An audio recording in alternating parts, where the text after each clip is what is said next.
The training range was another massive room deep inside the Krathax warship. The walls were made of thick metal that had scorch marks all over them from countless weapons tests. The ceiling was high enough that Minho could not see the top clearly. Bright lights hung down on chains, making everything look sharp and clear. Commander Jiwoo led them to the center of the range. Behind him followed at least 20 Krathax warriors, all carrying their massive energy rifles. They formed a semicircle around the humans, watching with their 4 eyes gleaming with curiosity and amusement. "This is where we test all our weapons," Jiwoo explained through his translator. "The walls can withstand direct hits from our strongest rifles. The targets are made of the same armor we use on our combat drones." He gestured toward the far end of the range. Minho looked where the commander pointed. About 50 meters away stood several large metal objects. They were shaped like the Krathax warriors, roughly humanoid but bigger and bulkier. Their surfaces were dark gray and covered with plates of armor that overlapped like scales on a fish. "Those are our battle drones," Jiwoo said. "Old ones retired from service, but their armor is still strong. It takes many shots from our weapons to destroy them." He made that clicking sound again. "I wonder if your tiny gun will even leave a mark." The other Krathax warriors made clicking sounds too. One of them stepped forward and raised his energy rifle. Without warning, he fired at one of the drone targets. A bright blue bolt of energy shot across the range with a sound like thunder. It hit the drone's chest and exploded in a flash of light and heat. Minho felt the warmth even from where he stood. When the light faded, Minho could see damage on the drone. A black scorch mark covered part of its chest armor. The metal had melted, slightly, creating a shallow crater about the size of Minho's hand. It looked impressive, but the drone was still standing. Its armor had held. The warrior who fired made a satisfied clicking sound. "That is one shot. It would take perhaps 5 or 6 more to fully destroy the target." He looked down at Minho. "Now you try, human. Show us what your weapon can do." Minho felt all the alien eyes watching him. 20 Krathax warriors, all expecting him to fail, all ready to laugh at the primitive human and his tiny gun. He glanced at Hyerin. She gave him a small smile and a nod of encouragement. Daeho was already recording. His device pointed at both Minho and the target. "Commander," Minho said calmly. "Which target should I fire at?" Jiwoo waved a massive hand. "Anyone you like. Pick the one that looks easiest to you." More clicking laughter from the watching warriors. Minho studied the targets for a moment. They were all identical, standing in a row like metal soldiers. He chose the one in the middle, directly in front of him. It had no damage on it yet, its armor plates clean and unmarked. "That one," he said, pointing. "Very well." Jiwoo crossed his arms over his massive chest. "Proceed. Show us this amazing human technology." Minho reached down and drew his pistol from its holster. The weapon looked small in his hand, and even smaller compared to the enormous alien rifles surrounding him. It was a simple design, all black metal and clean lines.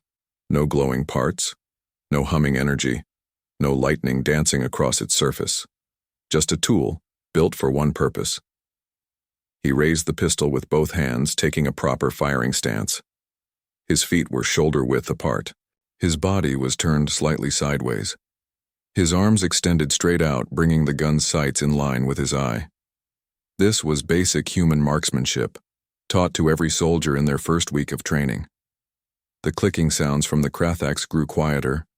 They were watching now, curious to see what would happen. Some of them probably thought the gun would not even fire. Others might have expected a weak flash of light or a small puff of smoke.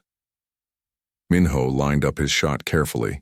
He aimed for the center of the drone's chest, right where the armor plates met. He took a slow breath in, let half of it out, and held the rest. His finger moved to the trigger. The room was silent except for the quiet hum of the lights above. He squeezed the trigger. The gunshot was sharp and loud, a crack of sound that echoed off the metal walls.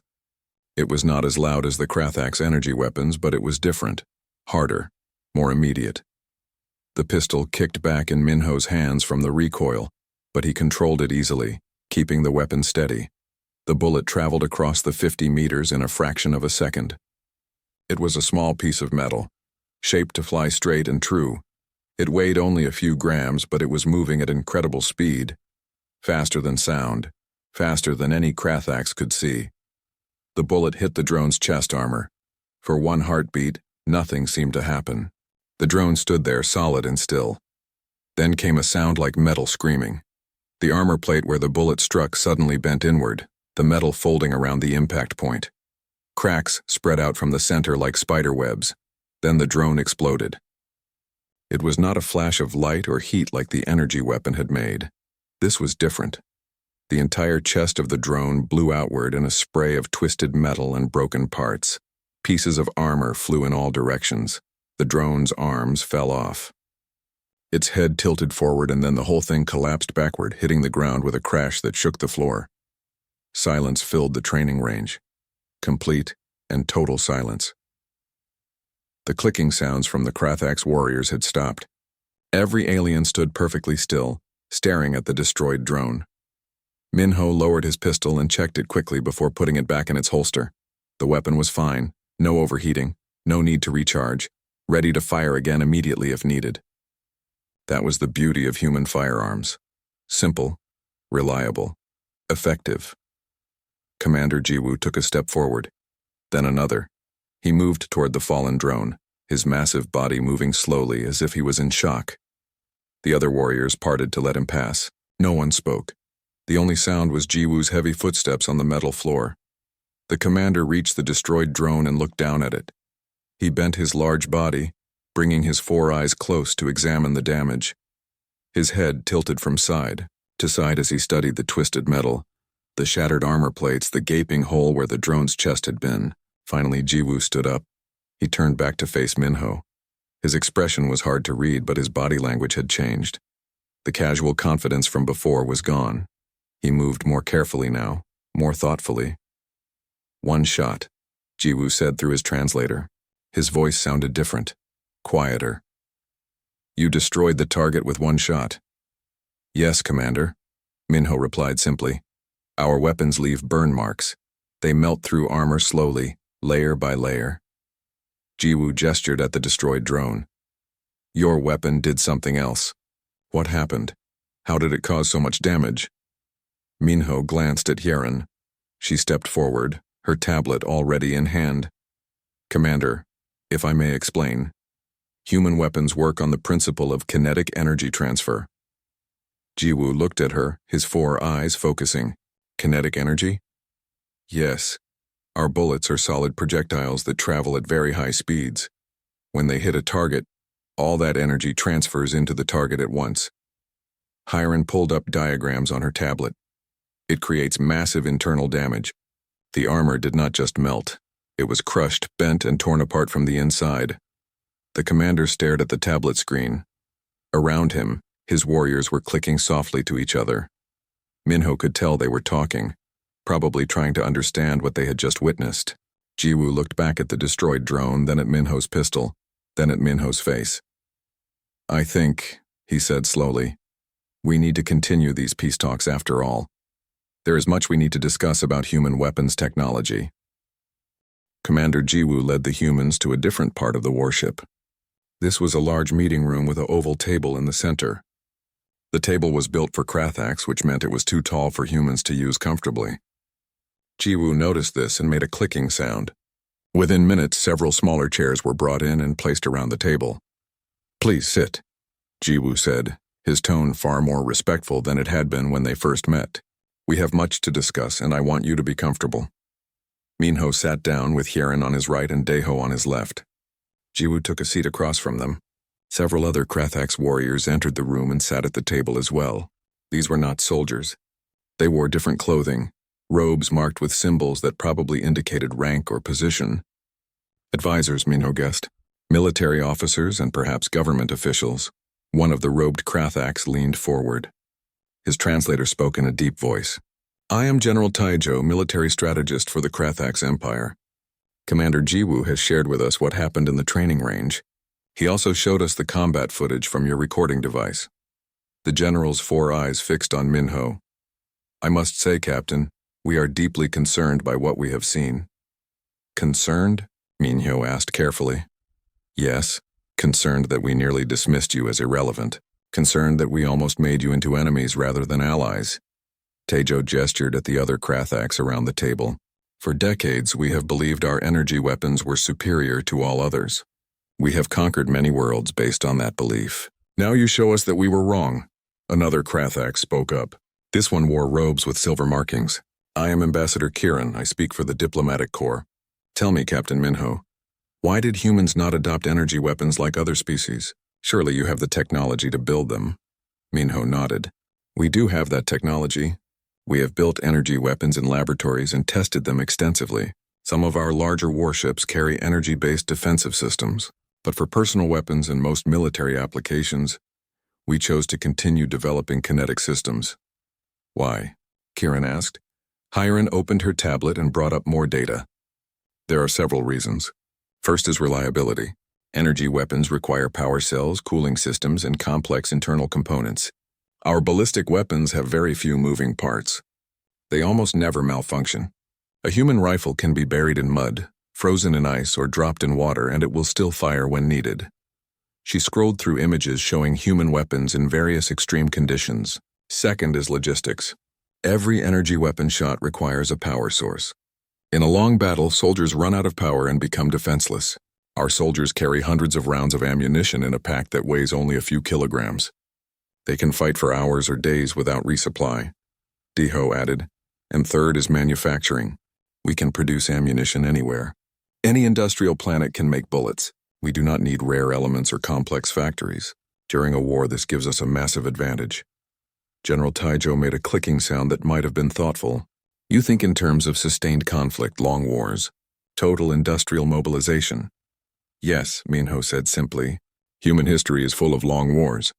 We learned that victory does not always go to whoever has the most advanced weapons. It goes to whoever can keep fighting the longest. The room fell quiet. The Krathax looked at each other, communicating with clicking sounds that the translators did not convert. Minho waited patiently. This was a crucial moment. The aliens were realizing that humans were not primitive or weak. They were strategic, practical, dangerous. Finally, Ambassador Kiran spoke again. Captain Minho, let us speak honestly. The Krathax Empire is powerful. We control many star systems. Our fleets are vast. But after seeing what your weapons can do, I wonder if we would win a war against humanity. Minho met the ambassador's 4 eyes steadily. Ambassador, I cannot predict the outcome of such a war. But I can tell you that it would be devastating for both sides. Your energy weapons are powerful. Your ships are impressive. You would inflict terrible damage on humanity. He paused, then continued. But we would inflict terrible damage on you as well. Our weapons can penetrate your armor. Our ships can strike from extreme ranges. Our industry can produce vast quantities of war material. And perhaps most importantly, humans are very stubborn. We do not surrender easily. A war between our peoples would last years, maybe decades. Billions would die on both sides. The silence that followed was heavy. Hiren looked at Minho with approval. Deho kept his recording device running, capturing every word and gesture. This was why they had come here. Not to threaten, but to make the Krathax understand reality. Commander Jiwoo leaned forward. So you offer us a choice. War or peace, devastation or cooperation? We offer friendship, Minho corrected gently. Yes, we are capable of war. We are very good at it. But that does not mean we want war. Humans prefer to build rather than destroy. We would rather trade than fight. We want to explore the galaxy and learn from other species, not conquer them. Hiren added, we came here in peace because we genuinely want peace. Your empire is powerful and ancient. You have knowledge and technology that we lack. We have things you lack. Together we could both benefit enormously. General Taijo spoke up. What do you want from us? What would this peace look like? Minho pulled out a small data pad and placed it on the table. We propose a mutual defense pact. If either of our peoples is attacked by a third party, we come to each other's aid. We also propose trade agreements. Humans have mineral resources you need. You have technology we would like to learn. We can exchange knowledge and goods to the benefit of both empires. And military cooperation? Taijo asked. If you want it, yes, Minho said. We could conduct joint training exercises, share tactical information, learn from each other's methods. Your energy weapons might be very effective in some situations. Our kinetic weapons work better in others. Combined arms tactics could make both our militaries stronger. Ambassador Kieran picked up the datapad and examined it. His 4 eyes moved back and forth as he read. After a minute, he passed it to General Taijo. The general read it too, then passed it to Jiwoo. "These terms seem fair," Kieran said. "More than fair, actually. You ask for very little considering your military capabilities." "We do not need much," Minho replied. "Humans are practical. We want security, trade, and friendship.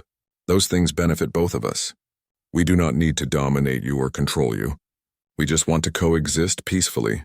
Jiwoo made a long clicking sound, then spoke. "Captain Minho, when you first arrived on our ship, I laughed at your weapons. I thought you were weak and primitive. I was ready to dismiss you and send you away." He paused. "I was a fool. You have shown me that humans are anything but weak. You are perhaps the most dangerous species we have encountered precisely because you do not look dangerous." "We do not want to be your enemies, Commander," Minho said quietly. "Good," Jiwoo replied, "because I do not want you as enemies either." He looked at the other Krathax around the table. "I recommend we accept these terms. A peace treaty with humanity benefits the Krathax Empire. More importantly, a war with humanity would devastate us." General Taijo nodded slowly. "I agree. The demonstration in the training range changed my thinking completely. I had planned to argue against this treaty. Now I will argue strongly for it." Ambassador Kieran looked at Minho. "Captain, I will take your proposal to our High Council. Based on what I have seen and heard today, I believe they will approve it. We may have additional questions or requests for modifications, but the basic framework is acceptable." Minho felt relief wash over him. The mission was succeeding. The Krathax were taking them seriously now. Peace was possible after all. He stood and bowed slightly. "Thank you, Ambassador. We look forward to formal negotiations." The shuttle carrying Captain Minho and his team moved slowly through the docking bay of the massive alien warship. Through the small windows, Minho could see the curved metal walls that seemed to stretch forever in every direction. The ship was at least 10 times bigger than any human vessel he had ever seen. It made their small shuttle look like a toy. Beside him sat Lieutenant Hyaron, her face calm but her fingers drumming quietly on her knee. On his other side, Sergeant Deho checked his recording equipment one more time. All 3 wore their formal military uniforms, crisp and clean. At their hips hung standard-issue pistols, the weapons that every human soldier carried. They were here on a peace mission. First contact with the Krathax Empire had happened 3 months ago, and it had not gone smoothly. Both sides had nearly fired on each other.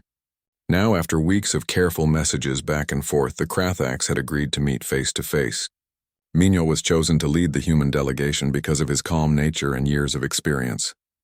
The shuttle landed with a soft thud. The ramp lowered and bright white light flooded in. Minho stood first, straightening his uniform.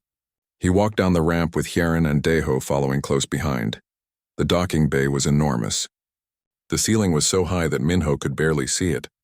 Dozens of alien soldiers stood in perfect rows along both sides of a wide pathway. These were the Krathax warriors, and they were terrifying to look at. Each Krathax stood at least 3 meters tall, towering over the humans like giants. Their bodies were covered in thick, shiny armor that looked like it grew from their skin. It was dark purple and black with sharp edges and spikes. Their heads were wide and flat, with 4 eyes arranged in a square pattern. When they breathed, it sounded like steam hissing from a machine. But what caught Minho's attention most were their weapons. Each Krathax warrior held a massive rifle that glowed with blue energy. The weapons were as long as Minho was tall and as thick as his leg. They hummed with power, and small lightning bolts danced across their surfaces. These were energy weapons, the kind that humans had only dreamed about building. Minho walked forward, keeping his hands visible and away from his sidearm. His boots echoed on the metal floor. Behind him, he heard Hyaron and Deho matching his pace. The Krathax warriors did not move, but their 4 eyes tracked every step the humans took. At the end of the pathway stood a Krathax who was even larger than the others. His armor had gold markings and a red cloth hung from his shoulders like a cape. This had to be Commander Jiwoo, the military leader they were supposed to meet. Minho stopped 3 meters away and raised his hand in the gesture of greeting they had agreed upon in the messages. Commander Jiwoo looked down at him. For a long moment, nothing happened. Then the commander's mouth opened, revealing rows of sharp teeth, and he made a series of clicking and hissing sounds. A small device on Jiwoo's chest began to speak in human language. The voice was flat and mechanical, but the words were clear enough. So these are the humans. You are much smaller than we expected. Minho kept his expression neutral. We come in peace, Commander Jiwoo. We hope to establish friendly relations between our peoples. Jiwoo's four eyes moved, scanning Minho from head to toe. Then they focused on the pistol at Minho's hip. The commander made that clicking sound again, and the translator turned it into laughter. What is that tiny thing on your belt? Jiwoo asked. Is that a weapon? Yes, Commander. It is a standard sidearm. Jiwoo leaned down closer, his massive form casting a shadow over Minho. That small thing? That is what human soldiers carry. He made the clicking sound again, louder this time. Around the bay, other Krathax warriors joined in. The sound of their laughter was like rocks grinding together. One of the warriors near Jiwoo stepped forward and held up his enormous energy rifle. He made a series of clicking sounds. The translator on his chest spoke. Commander, look at the size difference. Our weapons are 10 times larger. The humans carry toys. More laughter echoed through the bay. Minho felt higher and tense beside him, but he remained still. This was not unexpected. Humans had learned that many alien species judged strength by size. The Krathax clearly thought bigger meant better. Jiwoo straightened up, looking down at Minho with what might have been amusement. Tell me, Captain, how does such a tiny weapon work? Does it shoot light, energy, or perhaps it makes a loud noise to scare your enemies? It fires a solid projectile at high velocity, Minho explained calmly. This caused even more laughter. Jiwoo shook his head, which made his whole upper body sway. Solid projectiles? You throw metal at your enemies? How primitive. How ancient. He gestured at his warriors. We use pure energy. We fire bolts of superheated plasma that can melt through any armor. We have evolved beyond throwing rocks. Minho glanced at Hyerin. She gave him the smallest nod. Her face was calm, but he could see the determination in her eyes. Daeho was recording everything, his device capturing every word and gesture. Commander, Minho said, his voice steady. I understand that our weapons look different from yours, but appearances can be deceiving. Jiwoo made a dismissive gesture with one massive hand. Perhaps. But I see no reason to take you seriously as a military power. Your weapons are small. Your ships are small. You yourselves are small. He looked around at his warriors. I think there is no point in these peace talks. What would we gain from an alliance with such a weak species? The situation was getting worse. Minho had known this might happen, but he had hoped the Krathax would be more open-minded. He took a breath, preparing to try a different approach when Jiwoo spoke again. However, the commander said, his tone changing slightly. I am not completely unfair. Before we end these talks, I will give you one chance. Prove that your tiny weapons are worth our respect. He gestured toward a side door. Come. We will go to our training range. You will show me what your human guns can do. If you can impress me, perhaps we will talk further. If not, you will return to your ship and we will forget this meeting ever happened. Minho felt a small spark of hope. This was not ideal, but it was better than being dismissed completely. He looked at Hyerin and Daeho. Both gave him small nods of agreement. We accept your offer, Commander, Minho said. Jiwoo made that clicking laugh again. Good. This should be entertaining. He turned and began walking toward the side door. His warriors parted to make a path. Follow me, little humans. Let us see what your toys can do. As they followed the towering aliens deeper into the warship, Minho kept his hand near his sidearm, not to threaten anyone, but to remind himself of what he knew to be true. Size did not matter. Power did not come from how big a weapon looked. It came from what that weapon could do, and soon, the Krathax were about to learn that lesson the hard way. The next 3 hours passed in detailed discussion. The Krathax asked many questions about human military capabilities, industrial capacity, and political structure.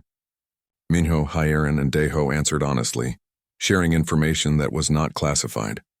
They wanted the aliens to understand humanity well enough to respect them, but not so well that they would know all human secrets. General Taejo seemed particularly interested in human tactics. Your combat footage shows soldiers working in small teams. Very coordinated, very flexible. Our soldiers fight in large formations following strict battle plans. Why the difference? Hyerin explained, human soldiers are trained to think independently and adapt to changing situations. We give them a mission objective, but they decide how to accomplish it. This makes our forces unpredictable and hard to counter. Even if you destroy our command structure, our soldiers will continue fighting effectively. Interesting, Taijo said. Our forces rely heavily on central command. If the commander falls, the unit becomes confused. He made a clicking sound. This explains why your smaller forces sometimes defeat larger ones. You maintain cohesion even in chaos. Ambassador Kiran had different concerns. Tell me about human expansion. How many systems do you control? How quickly are you spreading through the galaxy? Minho pulled up a star map on his datapad. We currently have settlements in 47 star systems. Most are concentrated in this region of space. Far from Krathak's territory, we expand slowly because we focus on fully developing each world before moving to the next. We are not interested in claiming empty systems just to have them. We want stable, productive colonies. Only 47 systems? Kiran seemed surprised. We expected more. The way you spoke of your industrial capacity, we thought you must control hundreds of worlds. Quality over quantity, Deho said. Each of our worlds is heavily industrialized and densely populated. Our oldest colonies have billions of people and massive manufacturing capabilities. We can produce more war material from 10 worlds than some empires produce from 100. Jiwoo made a thoughtful clicking sound. You build deep rather than wide. Interesting strategy. It means you have strong core systems that are hard to attack, rather than spread out territory that is hard to defend. Exactly, Minho confirmed. We learned from studying other empires that overextension leads to weakness. Better to have a smaller territory that we can actually protect and develop properly. The discussion continued, covering everything from trade goods to cultural exchange programs. The Krathaks were no longer dismissive or condescending. They asked serious questions and listened carefully to the answers. The transformation from their initial attitude was remarkable. Finally, as the meeting was winding down, Jiwoo made an unusual request. Captain Minho, before you leave, I have a personal question. It is not related to the treaty negotiations. Of course, Commander. What is it? Would it be possible to purchase some of your weapons? Not for military use, Jiwoo added quickly. For study. Our weapons engineers would like to examine human firearms to understand how they work. We might be able to incorporate some of your design principles into our own weapons. Minho smiled. This was actually a good sign. It meant the Krathaks wanted to learn from humans, to see them as equals worth copying. I cannot make that decision myself, Commander, but I will bring your request back to our government. I expect they will agree, especially if it is part of a broader technology exchange. We would be interested in studying your energy weapons as well. A fair exchange, Jiwoo said. We show you our technology, you show us yours. Both of us learn and grow stronger. That is the foundation of any good alliance, Minho agreed. Mutual benefit and trust. Ambassador Kiran stood up, which prompted everyone else around the table to stand as well. Captain Minho, Lieutenant Hyeran, Sergeant Deho, this has been a most enlightening meeting. I will personally ensure that your treaty proposal receives immediate attention from our High Council. I expect we will have a formal response within 10 days. Thank you, Ambassador, Minho said. We look forward to hearing from you. Jiwoo stepped forward and did something unexpected. He lowered his massive body into what looked like a bow, bringing his head down almost to Minho's level. Captain, I must apologize again for my behavior when you first arrived. I judged you based on appearance and made assumptions that were completely wrong. You and your people have earned my respect and my friendship. Minho returned the bow. No apology needed, Commander. You admitted your mistake and changed your thinking. That takes wisdom and strength. I am honored to call you a friend. The Krathaks warriors who had escorted them earlier appeared at the door to lead them back to their shuttle, but the atmosphere was completely different now. The warriors did not hold their weapons aggressively. They did not look at the humans with contempt. Instead, they seemed almost respectful. One of them even made what the translator interpreted as a friendly greeting. As they walked through the corridors of the massive warship, Heron spoke quietly to Minho.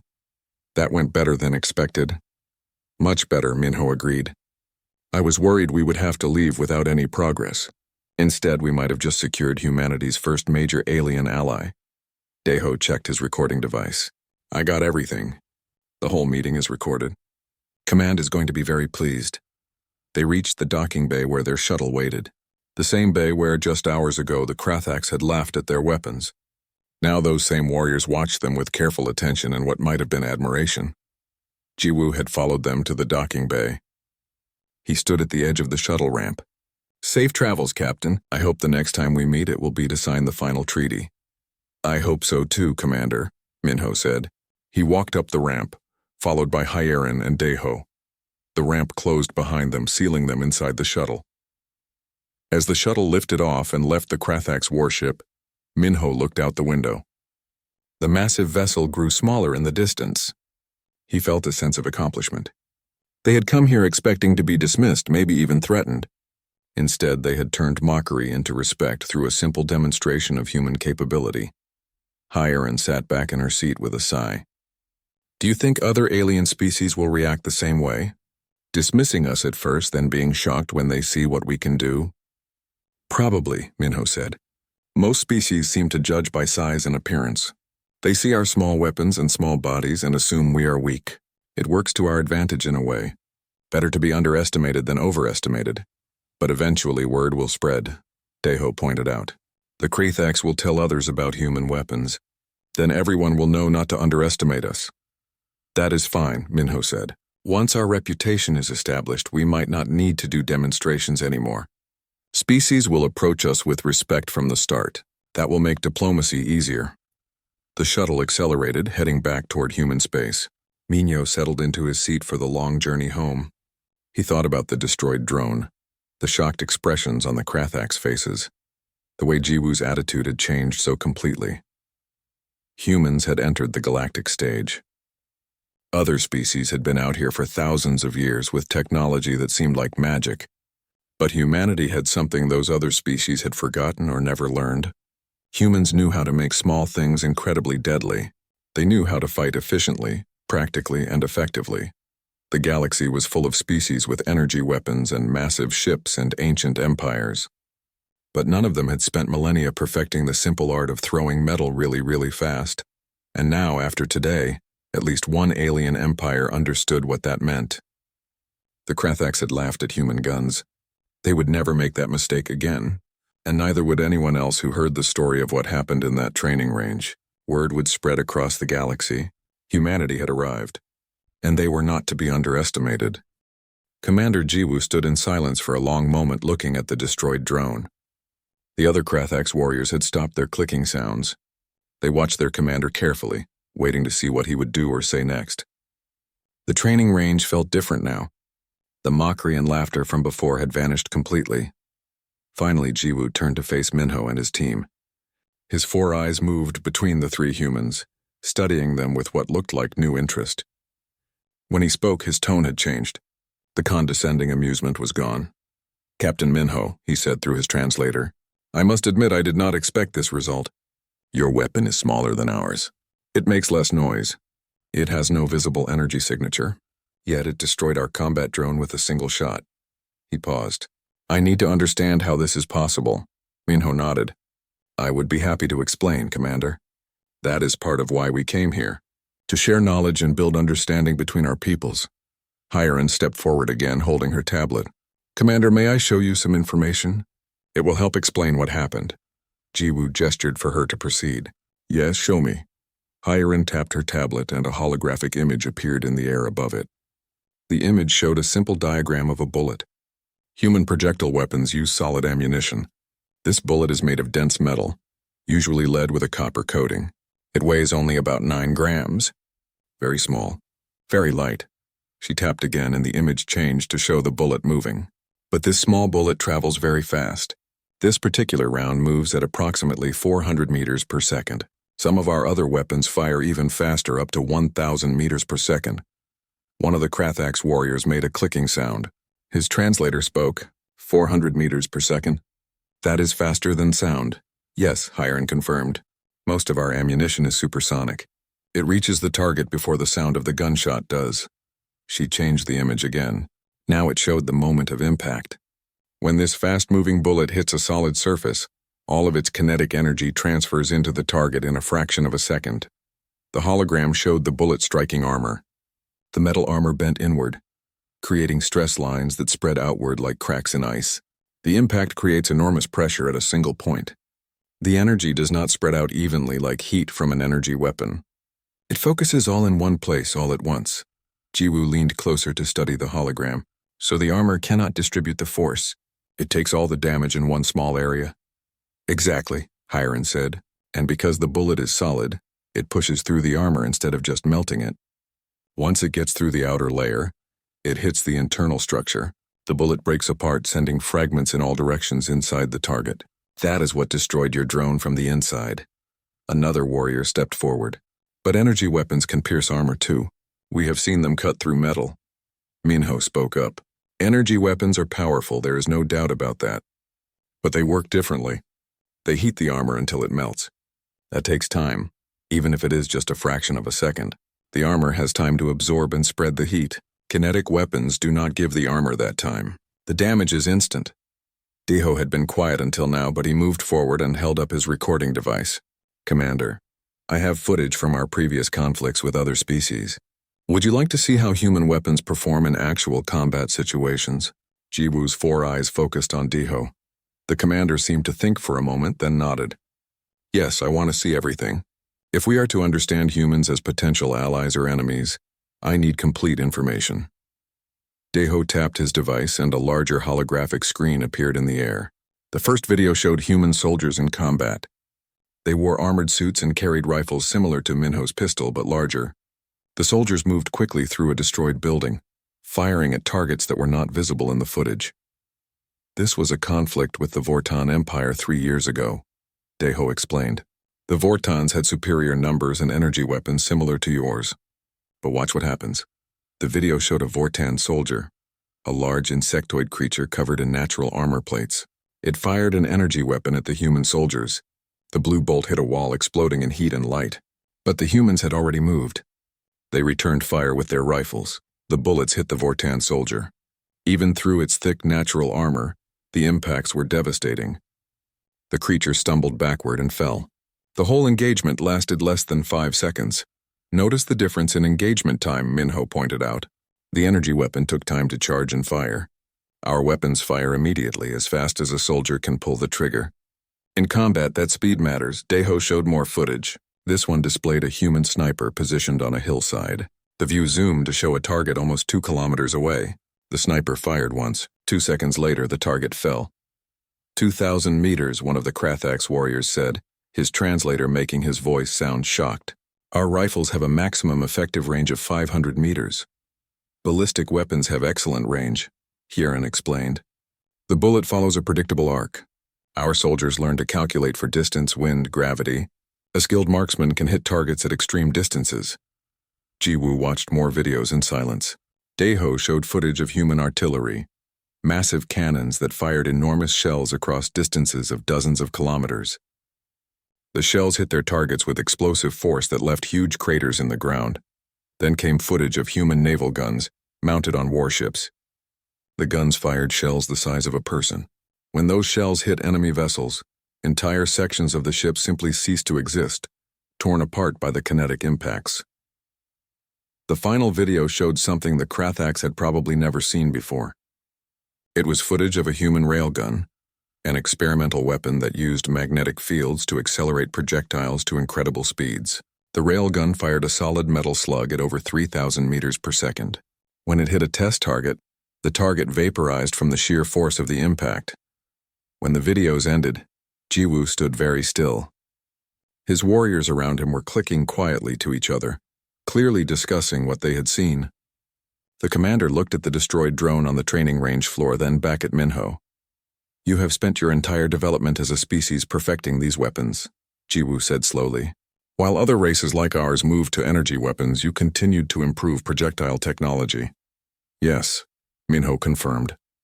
Humans have been throwing things at each other since before we had written language, rocks, spears, arrows, bullets, shells. We have had thousands of years to perfect the art of hitting targets with solid objects at high speeds. It is deeply embedded in our military thinking. One of the warriors spoke up. But surely energy weapons are more advanced. More sophisticated. Hiron shook her head. Advanced does not always mean better. Our weapons do not need power cells. They do not overheat. They work in any environment, any temperature, even in vacuum. A human rifle will fire in conditions where your energy weapons would fail. Minho added.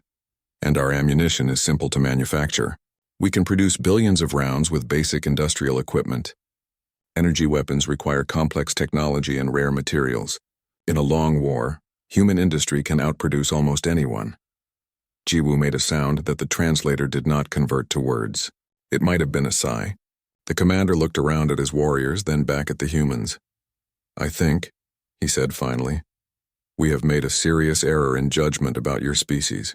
We saw small weapons and small bodies, and we assumed weakness." He gestured at the destroyed drone. "That was foolish of us. I see now that humans are not weak. You are efficient, practical, deadly." He paused. "We should continue these peace talks. And this time, we will listen very carefully to what you have to say."